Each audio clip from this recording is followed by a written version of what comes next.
लंबी गहरी श्वास प्रश्वास लेंगे। करेंगे दीर्घ ओम का उच्चारण एक साथ एक स्वर में 3 बार। ओम।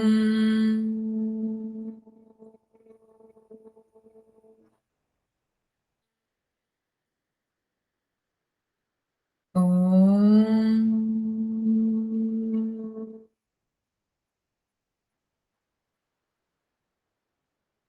ओम।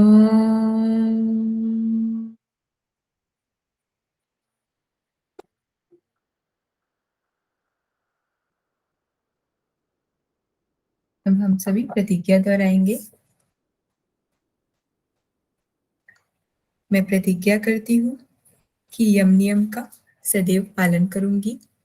मैं प्रतिज्ञा करती हूँ कि मैं इस बार नेट जेआरएफ की परीक्षा जरूर उत्तीर्ण करूंगी। मैं प्रतिज्ञा करती हूँ कि मैं विश्व में योग का पताका फहराऊंगी। मेरी संकल्प शक्ति सुदृढ़ है, पवित्र है, अबाध है। ओम ओम ओम। मैं मेरी संकल्प शक्ति से सब कुछ कर सकती हूँ। ओम ओम ओम। मेरे पास अजय मनोबल है।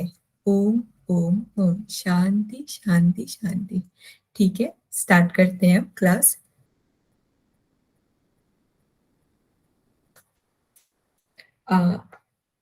आज जो भी आंसर करेगा वो अपनी माइक के साथ अपनी वीडियो ओपन करके आंसर करना है, ठीक है।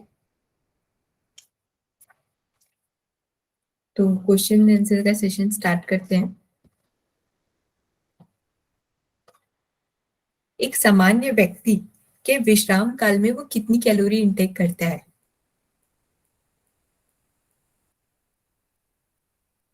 हैंड रेस करें। 2000 कैलोरीज, ठीक है।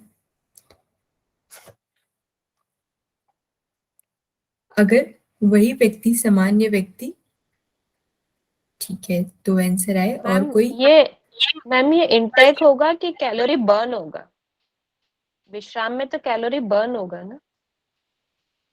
मतलब विश्राम काल इन द सेंस ये क्वेश्चन ऐसा था कि मतलब एक व्यक्ति है जो मतलब नॉर्मल उस वो बहुत ज्यादा हैवी वर्क नहीं करता, विश्राम काल मतलब normal day to day life में वो कितनी कैलोरी इंटेक करता है, क्योंकि उसमें थर्ड प्रश्न यही आता है कि एक सामान्य व्यक्ति जो बहुत ज्यादा हार्ड वर्क कर रहा है वो कितनी कैलोरी इंटेक करेगा। इसका जवाब दे।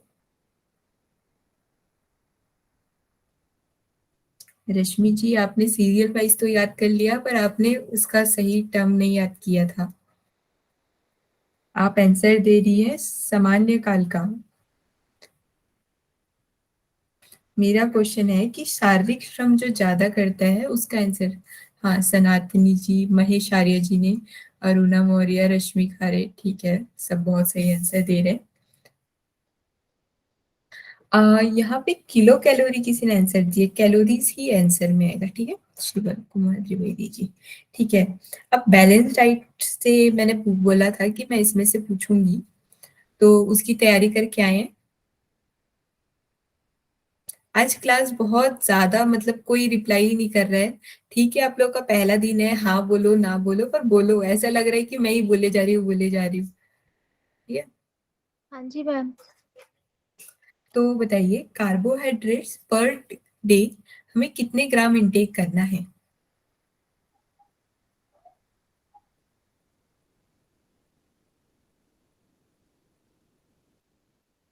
रश्मि खारे जी, ठीक है। अच्छा, आप बताइए विटामिन सी कितने ग्राम इंटेक करना है? ठीक है, ये एक बार कार्बोहाइड्रेट कैंसर खत्म हो जाए फिर बताइए कि विटामिन सी कितने ग्राम इंटेक करना है हमें पूरे डे में।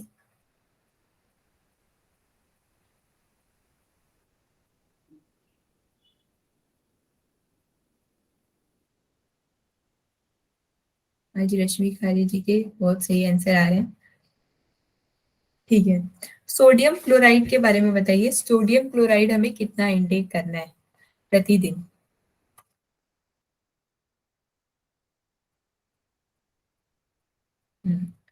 उल्का जी का आंसर पहले आया।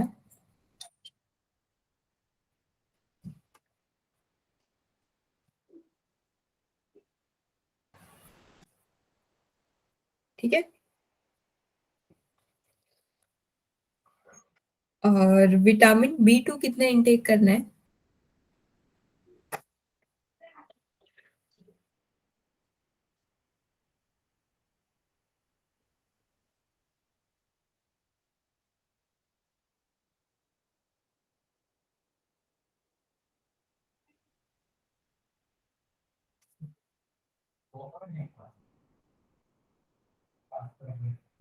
कितना है मैम विटामिन B2?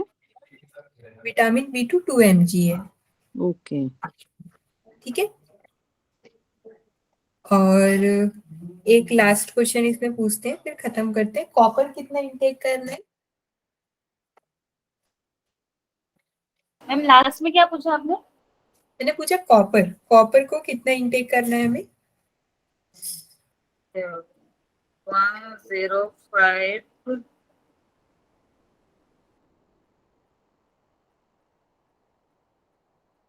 105 mg।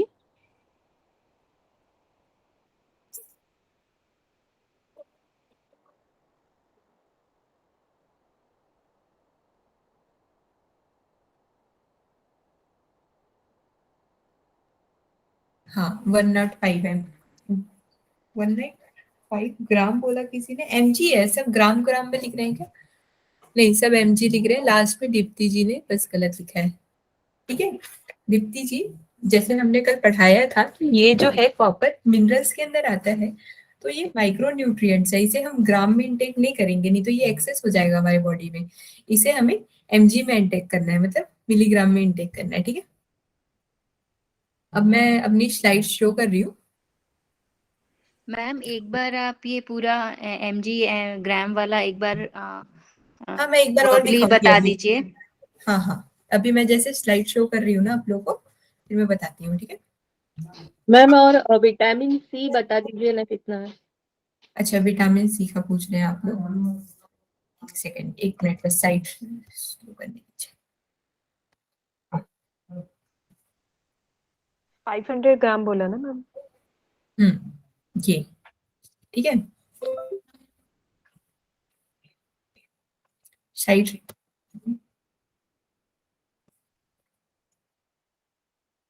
ये क्या हो गया?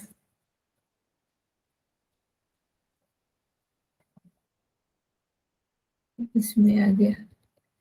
हाँ एक सेकेंड ना, मैंने गलत स्लाइड ओपन कर ली है। बस सोडियम क्लोराइड प्रतिदिन 15 जीएम या mg? mg है ये सब, क्लोराइड mg में है। ओके। मतलब देखिए, आप ऐसे याद कर सकते हैं कि जो भी मैक्रोन्यूट्रिएंट्स है वो तो या तो ग्राम में होंगी। एक बार हम पहुंचते हैं वहां पे, फिर मैं आपको बताती हूँ अच्छे से।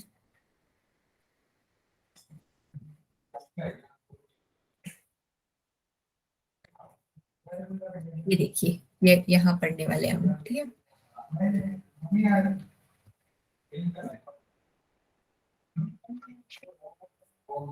कार्बोहाइड्रेट्स जो है हमें 400 टू 500 ग्राम्स में कंज्यूम करना है। फैट 75 टू 100 ग्राम में कंज्यूम करना है, और प्रोटीन को 70 टू 100 ग्राम में। तो आप इसको ऐसे याद करें कि कार्बोहाइड्रेट्स हमें सबसे ज्यादा अमाउंट में चाहिए। ठीक है, फैट और प्रोटीन को हम कम कर इंटेक करते हैं 75 टू 100 ग्राम्स में। अब जब विटामिन की बात आती है तो वो आते हैं माइक्रो न्यूट्रिएंट्स में, तो हमें इन्हें और कम इंटेक करना है। तो विटामिन ए जो है 5000 इंटरनेशनल यूनिट में कंज्यूम करना है।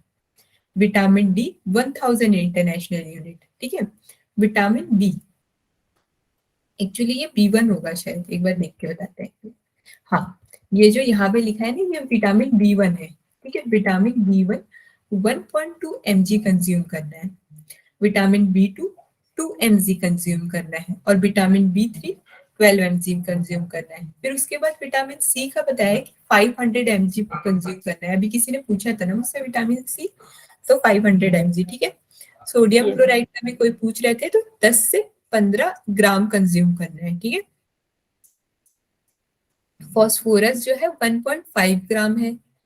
कैल्शियम 1.5 ग्राम है। आयरन जो है 15 ग्राम है, और आयोडीन जो है 1.15 mg है। कॉपर 105 mg है और वाटर को 2 to 4 लीटर्स में कंज्यूम करना है, पिंट पर लीटर। ठीक है, अब हम आज एक नया चैप्टर शुरू करने वाले हैं, मतलब नया चैप्टर है हमारा चैप्टर 2 मैक्रोन्यूट्रिएंट्स एंड माइक्रोन्यूट्रिएंट्स। ठीक है, स्टार्ट करते हैं। जैसा कि मैंने कल बताया था आपको मैक्रोन्यूट्रिएंट्स के बारे में, हमने कहा कि मैक्रोन्यूट्रिएंट्स वो न्यूट्रिएंट्स होते हैं जो हमारे फूड में लार्जर अमाउंट में प्रेजेंट होते हैं, जबकि माइक्रोन्यूट्रिएंट्स हमारे फूड में स्मॉलर अमाउंट में प्रेजेंट होते हैं। इसी प्रकार इनकी जो नीड है हमारे बॉडी में वो भी सेम है। जैसे माइक्रोन्यूट्रिएंट्स हमें लार्जर अमाउंट में चाहिए, जैसे कि अभी हमने यहाँ पे भी देखा, देखिए ये जो तीनों है कार्बोहाइड्रेट, फैट, प्रोटीन, ये देखिए हम कैसे इसको ग्राम्स में कंज्यूम कर रहे हैं, ज्यादा कंज्यूम कर रहे हैं। फिर यहीं पे विटामिन को जब हम कंज्यूम कर रहे हैं तो mg में कंज्यूम कर रहे हैं। ठीक है,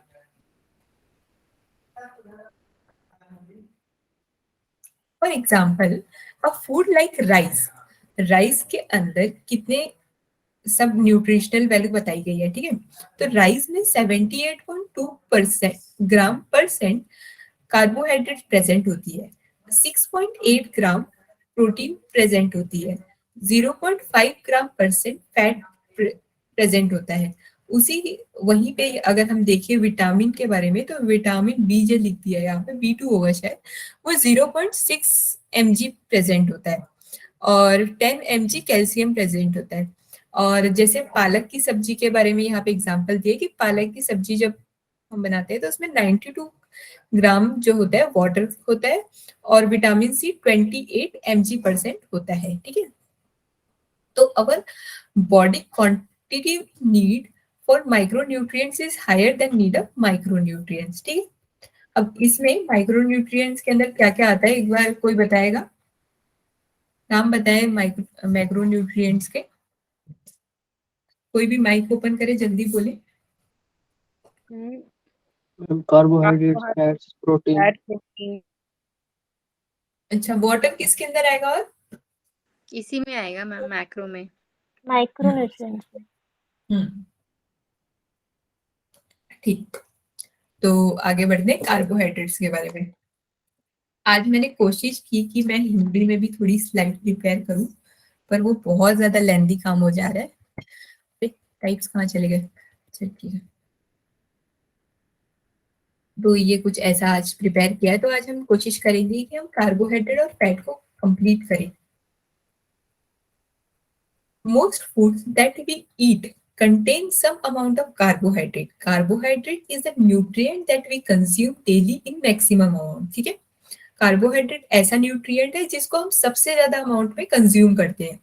These therefore make up the bulk of our diet. Carbohydrates are either naturally present as in rice, wheat, fruits, potato, honey, etc., or added in the form of sugar to food such as ice cream, cold drinks, tea, coffee and so on. ठीक है, तो ये जो sources हैं ये natural form में भी present होती है और एक फॉर्म ऑफ शुगर में भी प्रेजेंट होती है। ठीक है, there are some carbohydrate which are complex like starch which the body has to digest in order to use them, और there are some which are simpler in nature like glucose which can be used by body directly.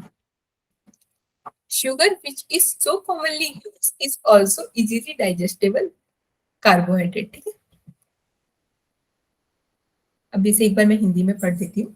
हमारे आहार में शामिल हर खाद्य पदार्थ में कुछ मात्रा में कार्बोस, वहां पे कार्बोहाइड्रेट बोलते हैं, हिंदी में कार्बोस बोलते हैं, कार्बोस अवश्य पाया जाता है। इस प्रकार हमारे भोजन का सबसे ज्यादा हिस्सा कार्बोस ही होता है।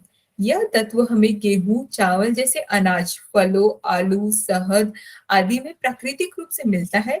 आइसक्रीम, ठंडे पदार्थ, चाय, कॉफी आदि में प्रयोग की जाने वाली चीनी के रूप में भी हमें कार्बोस मिलता है।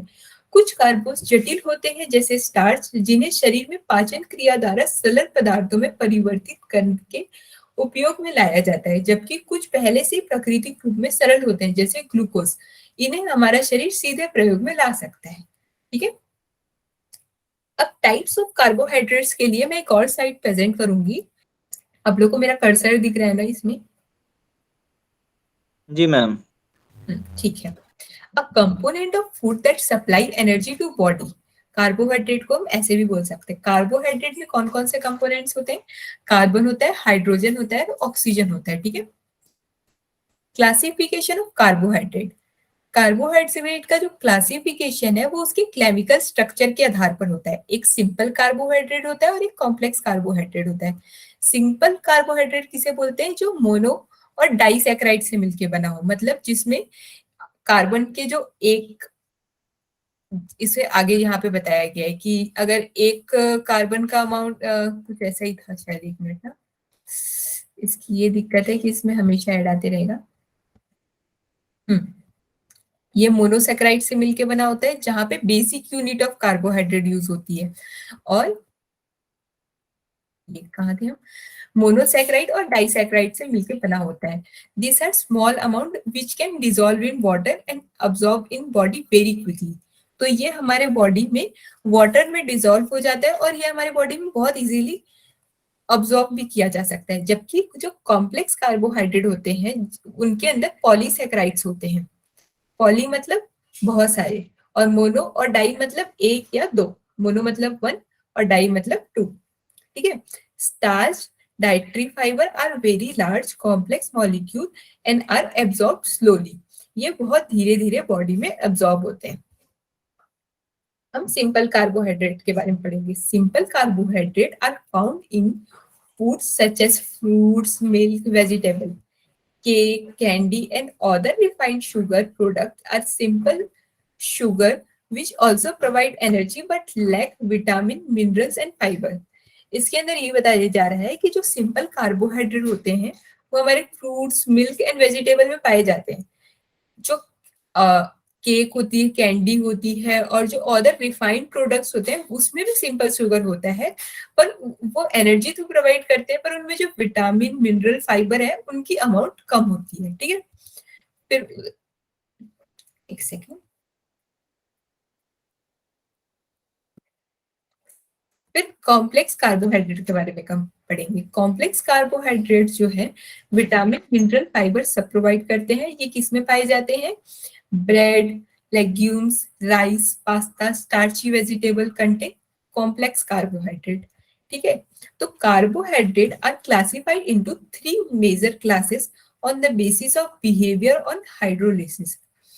तो हाइड्रोलिसिस का मतलब क्या होता है? उसे जब तोड़ के देखेंगे एक कार्बोहाइड्रेट के कंपाउंड को, तब हमें पता चला कि मोनोसैकेराइड्स होते हैं, डाइसैकेराइड्स होते हैं और पॉलीसैकेराइड्स होते हैं, ठीक है। मोनोसैकेराइड्स क्या होते हैं? Monosaccharides are the most basic unit of carbohydrate.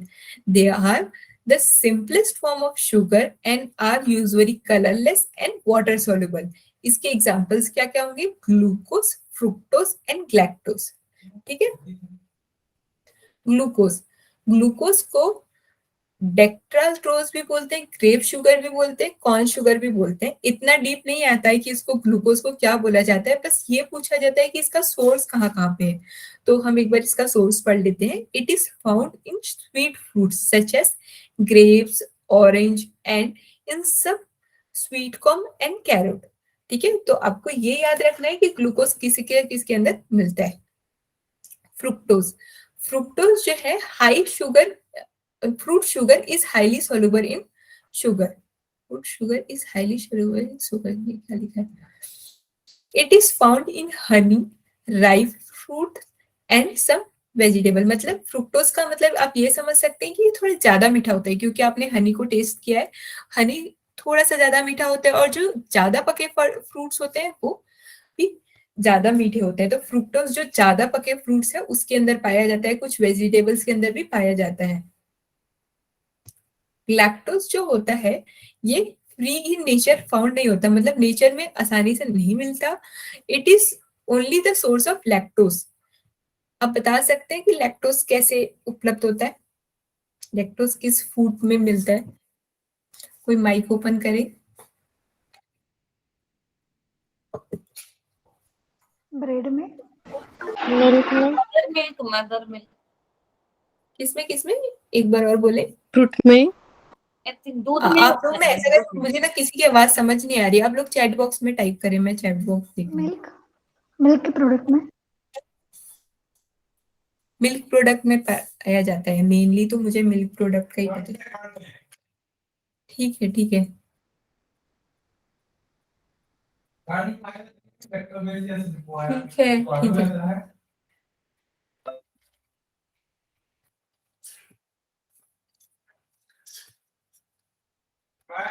गाड़ी लेके जा रहा हूँ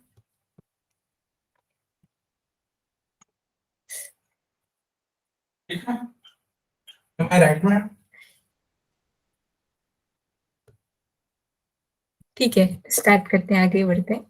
फिर डाइसैकेराइड्स के बारे में पढ़ेंगे। डाइसैकेराइड्स जो होता है 2 शुगर कंपाउंड से बना होता है। 2 sugar linked together to form a chain. They are water soluble and it convert it into simplest form of sugar by acid, enzymes and heat. इसके एग्जाम्पल है sucrose, maltose and lactose. Sucrose जो होता है वो can और beat sugar के अंदर पाया जाता है। एंड मैपल शुगर क्या होता है ये पता नहीं। मैपल शुगर, आपको किसी को पता है मैपल शुगर क्या होता है? मैम हनी जैसा ये लिक्विड होता है। मोस्टली जो है आउट ऑफ इंडिया में लोग इसको हनी के जगह पे यूज करते हैं। अच्छा। सिरप टाइप में रहता है ये। मैपल शुगर जब मैंने गूगल पे सर्च किया तो ये पाउडर फॉर्म में दिखा रहा है, पर हाँ ये वेस्टर्न कंट्रीज में यूज किया जाता है।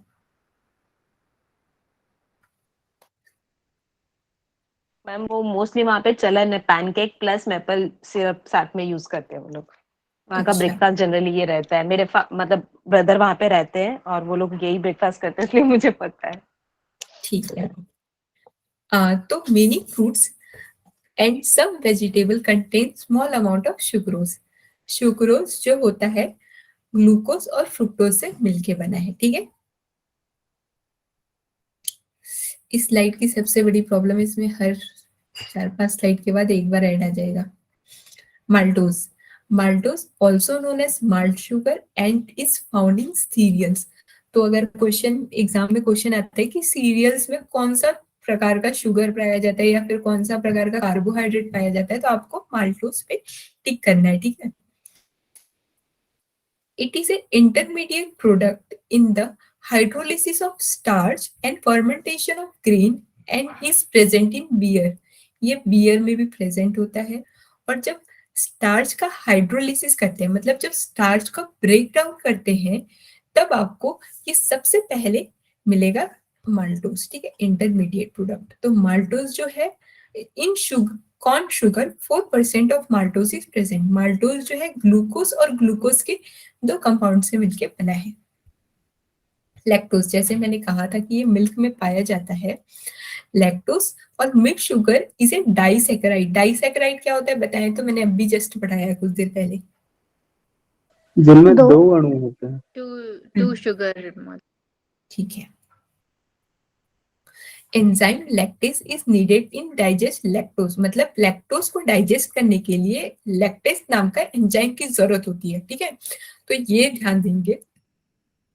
काउ मिल्क में 6.8 ग्राम पर ml लैक्टोज पाया जाता है, पर मदर मिल्क में 4.8 ग्राम 100 ml पे पाया जाता है लैक्टोज। ठीक है, तो लैक्टोज जो है ग्लूकोज और लैक्टोज से मिलके बना है।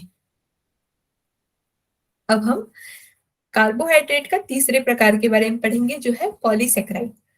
Carbohydrate made up of long chain of sugar and are called polysaccharide. Poly is equal to many.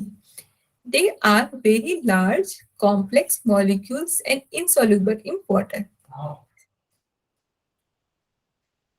It constructed by joining monosaccharide unit together and glycosistic bond. ये क्या होता है glycosistic bond? मोनोसेक्राइड मतलब polysaccharides जो है monosaccharides के बहुत सारे यूनिट से मिलके बना होता है। ठीक है, तो इन दोनों के गाड़ी लेके जाऊं छोड़ दूं? एक सेकेंड, एक मिनट ना।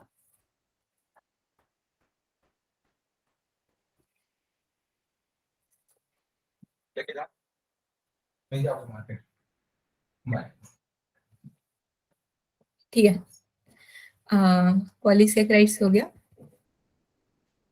To main type of polysaccharide है, स्टोरेज और स्ट्रक्चरल। इसमें देखेंगे स्टोरेज पॉलीसैकेराइड के अंदर आएगा glycogen, all known as animal starch, a polysaccharide that human and animal store in liver and muscles। तो पॉलीसैकेराइड्स को ह्यूमन कहाँ पे स्टोर करके रखते हैं? लीवर्स में और मसल में, ठीक है।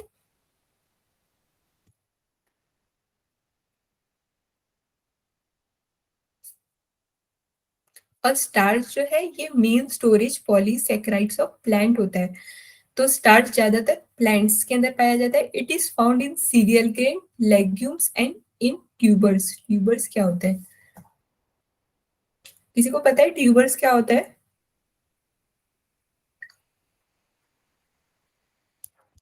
शिट, मेरी आवाज आ रही है कि नहीं? मैं इतने देर से बोल रही थी। Yes ma'am. आ रही है मैम, आ रही है। आ रही है ना? ठीक है। हाँ। मुझे मैम लगा कि ट्यूबर्स कोई जो कंदमूल बोलते हैं मराठी में, कंद अच्छा, मैं समझ गई। ट्यूबर्स मतलब हाँ। वो उसको बोलते हैं कंदमूल ना। ये तो कुछ और ही आ रहा है पर ट्यूबर जो स्वीट जमीन के पोटैटोज नीचे जो होते हैं ना होते वो। हैं, जो हाँ उपवास में खाते हैं, हाँ जिसे हाँ। डाइटरी फाइबर्स पढ़ लेते हैं एक बार, ठीक है। The structural part of plant which are not digested by enzyme in the human intestinal tract are known as dietary fibers। Dietary fibres जो होते हैं प्लांट के ऐसे स्ट्रक्चरल पार्ट होते हैं जो बॉडी एंजाइम्स, हमारे बॉडी में एंजाइम्स होते हैं जो इन कार्बोहाइड्रेट्स इन सबको डाइजेस्ट करने में हेल्प करते हैं। पर एंजाइम्स के द्वारा भी ये डाइजेस्ट नहीं हो सकते ह्यूमन इंटेस्टाइनल ट्रैक्ट में, इसी को डाइटरी फाइबर्स बोलते हैं।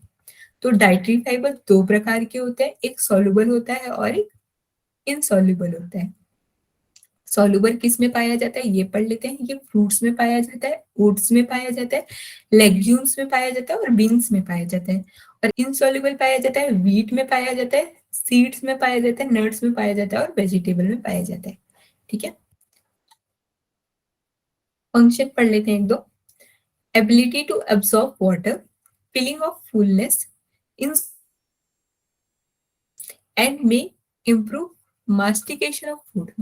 मैम मास्टिकेशन का मतलब होता है चीविंग, मतलब ये चीविंग कैपेसिटी को बढ़ाता है। टू ग्राइंड, ठीक है। अब कोई कुछ बोल रहा है पीछे से। मैम तो ये इन्वेस्टिगेशन ही बता रही थी आपने सब। ठीक है। एक तो स्लाइड स्लो करने के बाद कुछ नहीं दिखाई देता, कौन बोल रहा है, क्या हो रहा है। दिस स्टेल्सिक movement of gastrointestinal tract by adding bulk. ये पेरिस्टाल्टिक मूवमेंट पता है आपको क्या होता है? अभी एनाटॉमी में अभी पढ़े नहीं होंगे शायद, डाइजेशन कर लिया आपने एनाटॉमी में?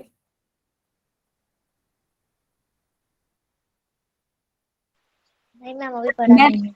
मैम पेरिस्टेटिक मूवमेंट होता है कि खाना जो इंटेस्टाइन में आगे जाता है तो वो एक मूवमेंट के थ्रू जाता है, वो होता है वो मूवमेंट पेरिस्टेटिक। सिकुड़ना फैलना उस मूवमेंट से जो फूड आगे जाता है उसको पेरिस्टेटिक मूवमेंट कहते हैं। बहुत सही। अब फंक्शंस ऑफ कार्बोहाइड्रेट पढ़ेंगे, ठीक है। तो ये फंक्शंस ऑफ कार्बोहाइड्रेट, पहला फंक्शन है energy giving action.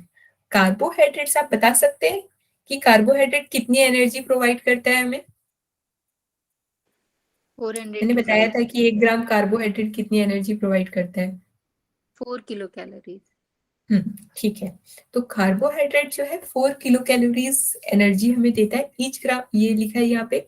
Although fat and protein also provide energy, the intake of carbohydrate is much greater so that it is most important source of energy.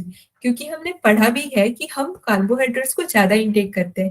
मैंने पीछे जब आपको आज क्लास के starting में बताया था कि कार्बोहाइड्रेट को 400 से 500 ग्राम इंटेक करते हैं, बल्कि प्रोटीन्स और फैट को कितना इंटेक करते हैं कोई बता सकता है? अभी जस्ट कुछ देर पहले बताया क्लास के स्टार्टिंग में। फैट को 75 to 100 एंड प्रोटीन को 70 to 100। 200,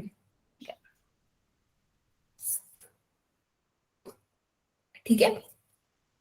सेकेंड है प्रोटीन स्पेयरिंग एक्शन। इसको मैं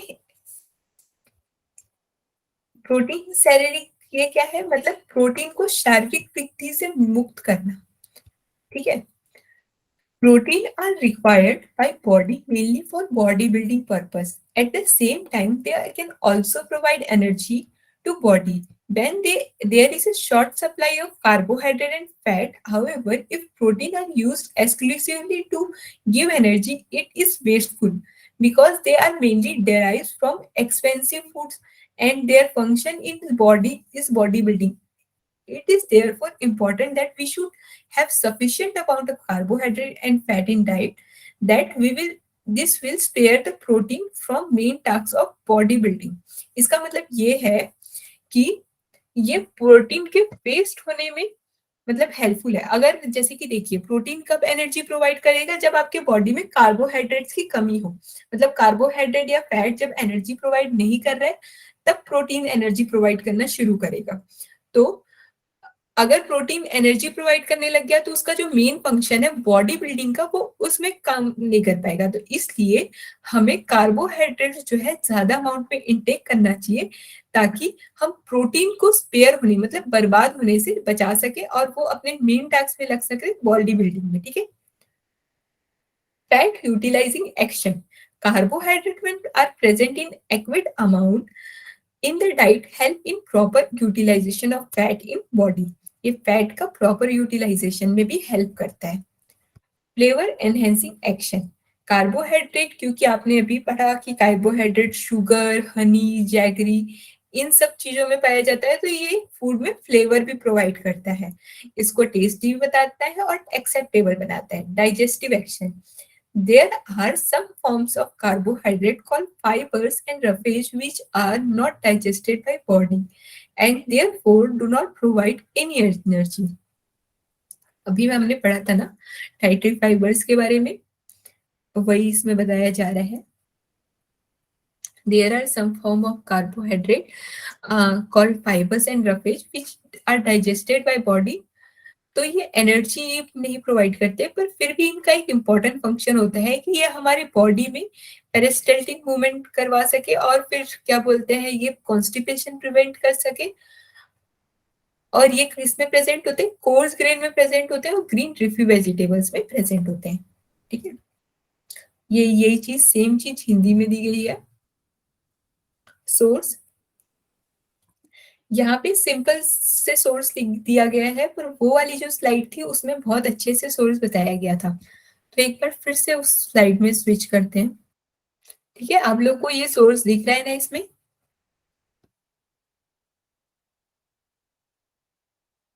मेरी आवाज आ रही है ना? दिख रही है मैम। हाँ। कार्बोहाइड्रेट्स और यहाँ पे लिखा है मेन फूड सोर्स। तो मोनोसैकेराइड्स के बारे में पढ़ेंगे कि मोनोसैकेराइड्स के अंदर कौन कौन आते थे, ग्लूकोज, फ्रुक्टोज और ग्लैक्टोज। तो ग्लूकोज किसके किसके अंदर पाया जाता है, फ्रूट्स के अंदर, हनी के अंदर, कॉर्न सिरप के अंदर। कोई मुझे ये बता सकता है कि जो ग्लूकोज है वो किस टाइप के फ्रूट्स के अंदर पाया जाता है? क्योंकि ये जो चीज कम मीठे होते हैं फ्रूट्स। या तो हम उसको कम मीठे भी बोल सकते हैं या फिर कम पके भी बोल सकते हैं, ठीक है। और फ्रुक्टोज क्या है, वो किसके अंदर पाया जाता है? अधिक पके या अधिक मीठे फलों के अंदर। और हनी के अंदर पाया जाता है। इन्होंने यहाँ पे हनी लिख दिया है, तो फ्रुक्टोज में मैंने यही कहा था आप लोगों को कि फ्रुक्टोज जो होता है अधिक मीठे फल, ड्राई फ्रूट जो ज्यादा पके फ्रूट है, और हनी इनमें पाया जाता है, ठीक है। और ग्लैक्टोज के लिए मैंने ये बोला था ये मिल्क में पाया जाता है, पर ग्लैक्टोज के लिए जब मैं पढ़ा रही थी तो मैंने एक बात बोली थी क्या उसके लिए कि ये नेचर में कैसे पाया जाता है।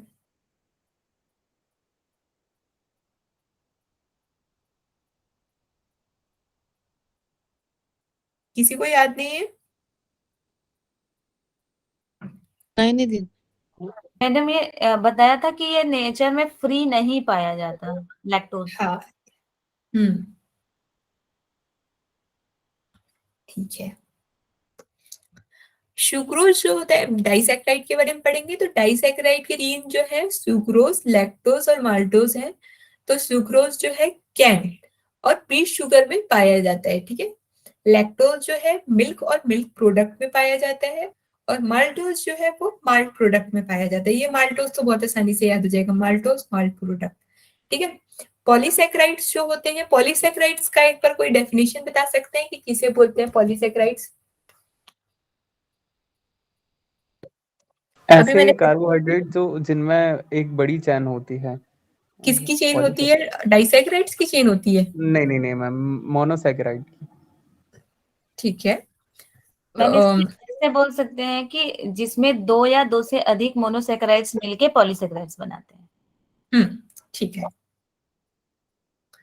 स्टार्च और डेक्ट्रीन्स के अंदर पाया जाता है। ये डेक्ट्रीन्स तो उस समय नहीं पढ़ा था हमने। ग्रेन्स और लेग्यूम्स के अंदर स्टार्च पाया जाता है। ग्लाइकोगन मीट के अंदर पाया जाता है। Cellulose outer covering of seed and leaves of vegetable. तो मतलब समझ लीजिए कोई भी सीड है उसकी जो आउटर कवरिंग होती है वो सेलुलोज होती है। क्या ये सेलुलोज आपने सेल में भी पढ़ा है? ये तो मैम प्लांट सेल में होता है ना। प्लांट सेल्स में होता है सेलुलोज। अच्छा। पैक्टिन, पैक्टिन जो होता है वो फ्रूट्स में पाया जाता है, ठीक है। अब इसमें से बस इतनी चीजें जरूरी है। एक बार ना ऐसा कीजिए, इसको एक बार सब स्क्रीनशॉट ले लीजिए, ठीक है, क्योंकि अभी स्लाइड शेयर करने से मना किया है ना, कल मैं इससे पूछूंगी, तो एक बार सब अपने अपने फोन में स्क्रीनशॉट ले लीजिए।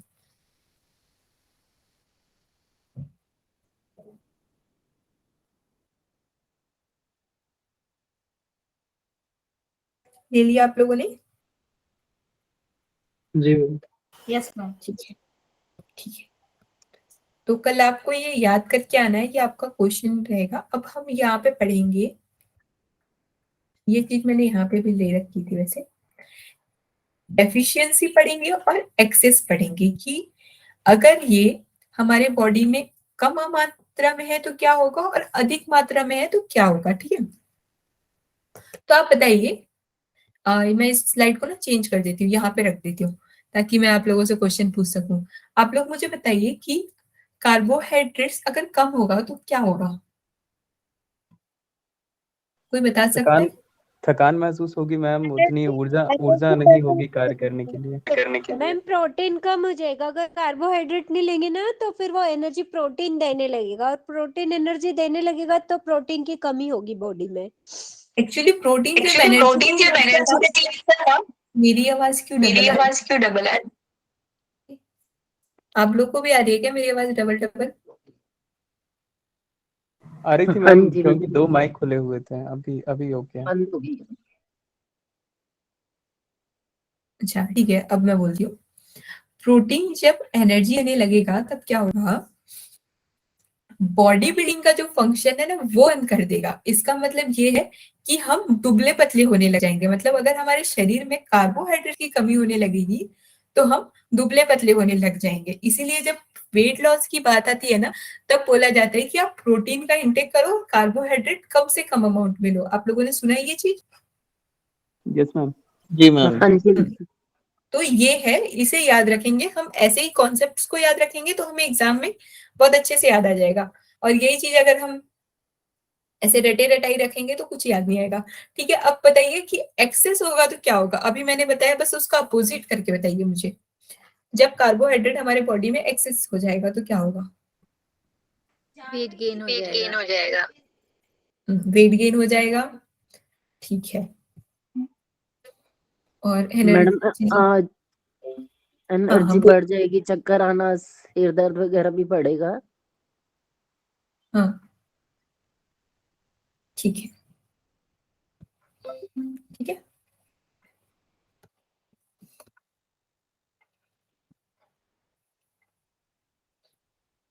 तो एक बार पढ़ लेते हैं क्या बोल रहे हैं ये लोग। Lack of carbohydrate in diet basically cause lack of energy. These lead underweight, tiredness and poor work efficiency, हम अच्छे से काम नहीं कर पाएंगे, हमारी शरीर दिन भर थका थका रहेगा और हमारा वेट भी कम हो जाएगा। यही पे अगर हमारी बॉडी में कार्बोहाइड्रेट ज्यादा हो जाए तो क्या होगा, it converts into fat and stored into body. तो हमें क्या करना, therefore it increase intake of carbohydrate leads to overweight and in turn caused by diabetes, high blood pressure। क्योंकि यहाँ पे ये हो जाएगा कि ओवरवेट से जो जो चीजें होती है, क्योंकि ओवरवेट हो गया तो डायबिटीज हो जाएगा, हाई ब्लड प्रेशर, और ओवरवेट से और भी बहुत सारी दिक्कतें होती है, उन सबका हमें सामना करना पड़ेगा। ठीक है, अभी टाइम कितना हो रहा है, फैट्स पढ़ने का टाइम है हमारे पास, 56 हो गया। फैट्स के लिए फंक्शन है, सोर्स है, इफेक्ट है, डिफिशिएंसी है। ठीक है, फैट्स पढ़ लेते हैं, 10 मिनट का और समय लेंगे, फिर उसके बाद खत्म करते हैं। ठीक है मैम, अगर कार्बोहाइड्रेट को थोड़ा सा और ये जो डेफिशिएंसी वाला है और एक्सेस वाला है, ये थोड़ा एक्सप्लेन कर देंगे तो बेटर रहेगा, नया टॉपिक स्टार्ट करने में टाइम नहीं लगेगा। ठीक है, वैसे भी 4 मिनट ही है। देखिए, मैं ये बोल रही थी, आपको एक्सेस और डिफिशियंसी समझ नहीं आया ना।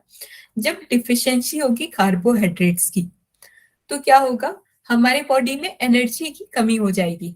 तो एनर्जी की कमी होगी तो हम क्या है, हम थके थके फील करेंगे, और हमारे पास एनर्जी नहीं रहेगी तो हमारी जो वर्क एफिशिएंसी है वो भी कम हो जाएगी।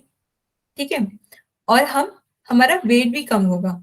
वेट क्यों कम होगा, इसको मैंने ऐसे एक्सप्लेन किया था, क्योंकि जब मैं फंक्शंस बता रही थी आप लोगों को तो मैंने बोला था कि अगर बॉडी में कार्बोहाइड्रेट्स की कमी हो जाती है तो प्रोटीन एनर्जी देने का काम करता है, और अगर प्रोटीन एनर्जी देने का काम करेगा तो वो जो मसल बिल्डिंग का काम करता है वो नहीं कर पाएगा। तो हमारी बॉडी जो है मसल बिल्डिंग नहीं कर रही है तो हम अंडरवेट हो जाएंगे। ये चीज यहाँ पे है डिफिशियंसी में। और जब एक्सेस की बात आएगी तो एक्सेस में क्या होता है, ये फैट्स को ये कन्वर्ट हो जाएगा, फैट में it is converted into fat and stored in our body. Therefore it intake carbohydrate lead to overweight and it cause disease like diabetes and high blood pressure। एक बार मैं हिंदी में पढ़ देती हूँ ताकि अच्छे समझ में आ जाए। कार्बोस की कमी से मनुष्य काम करने की ऊर्जा नहीं मिल पाता, वह कमजोर व पतला हो जाता है और जल्दी थक जाता है, उसकी कार्य क्षमता कम हो जाती है। कार्बोस की अधिकता से मनुष्य कार्बोस की अधिक मात्रा से होने पर वसा में परिवर्तित होकर शरीर में जमा हो जाता है, अतः इसका अधिक सेवन करने से व्यक्ति मोटा हो जाता है, जिसके कारण कई रोग जैसे मधुमेह, उच्च रक्तचाप आदि शरीर में बढ़ने की संभावना हो जाती है। ठीक है, समझ आया? यस जी मैम। Yes ma'am. ठीक है, तो कल आप लोगों का होमवर्क है कि आप लोगों को कार्बोहाइड्रेट्स के जो टाइप्स हैं वो पढ़ के आना है। एक बार देख लीजिए, मैंने ये स्लाइड का कवर देख लीजिए, आप लोग को ये स्लाइड आसानी से गूगल में मिल जाएगी, आपको बस सर्च करना है गूगल स्लाइड्स, मतलब कार्बोहाइड्रेट गूगल स्लाइड करके अगर आप सर्च करेंगे तो ये वाली स्लाइड आपको मिल जाएगी, फिर आप लोग इसमें से भी पढ़ सकते हैं। और आप लोगों ने सबने स्क्रीनशॉट तो ले लिया है ना? जी। ये किसी ने अभी रिप्लाई किया आवाज कि मैम फैट रहने दे आज। अच्छा ठीक है, मैम कल ये पढ़ेंगे। PDF तो सेंड करेंगे ना ग्रुप में? हाँ मैडम ये मुझे समझ PDF नहीं तो आई। करेंगे ना ग्रुप में सेंड? ठीक ठीक। अभी सर ने मना किया है क्योंकि अभी स्टूडेंट्स बहुत कम आ रहे हैं, तो PDF मत सेंड करे करके कल ही ग्रुप में मैसेज आया था।